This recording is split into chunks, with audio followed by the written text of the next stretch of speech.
Masuk usia 30-an, banyak orang bilang ini fase di mana hidup mulai stabil.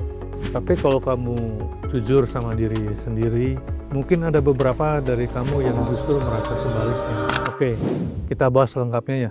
Sebelum itu, selamat datang di Pundi Talk Room, tempat bahas finansial secara logis, sederhana, dan pastinya relevan sama kehidupan sehari-hari. Di usia-usia 30 atau lebih, hidup terasa seperti berjalan di banyak arah sekaligus. Di satu sisi, kamu ingin berkembang, ingin punya rumah, punya tabungan, dan punya rasa aman.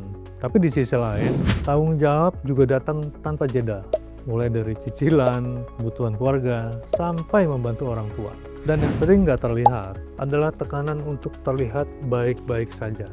Seolah semua orang sudah tahu arah hidupnya, padahal belum tentu. Teman Pundi, di usia 30-an, tantangan finansial itu bukan cuma soal angka, tapi soal keputusan. Keputusan untuk memilih mana yang harus didahulukan, mana yang harus ditunda, dan mana yang harus dilepaskan. Karena kenyataannya, kita nggak bisa punya semuanya sekaligus. Dan disinilah banyak orang merasa tertinggal. Padahal, sebenarnya, mereka hanya sedang menjalani prosesnya sendiri. Yuk, kita mulai lihat keuangan dengan cara yang lebih tenang dan sadar.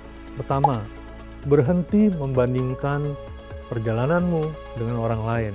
Karena kondisi dan prioritas setiap orang itu berbeda. Kedua, tentukan prioritas finansialmu sendiri. Apa yang benar-benar penting untuk kamu saat ini. Ketiga, jaga cash flow tetap sehat. Gak harus sempurna, tapi harus sadar. Dan kalau di tengah perjalanan kamu butuh bantuan, pastikan kamu punya akses ke solusi yang tepat. Untuk pendanaan, kamu bisa memilih yang legal, transparan, dan cepat prosesnya. Seperti ada Pundi, juga berizin dan diawasi OJK. Semua hal ini bisa kamu lakukan, dan juga supaya kamu tetap punya kendali. Jangan lupa like, share, dan subscribe kalau menurut kamu video ini bermanfaat. Sampai jumpa di episode selanjutnya di Smart With Your Money. Sampai ketemu di Pundi Talk Room berikutnya. Ada Pundi.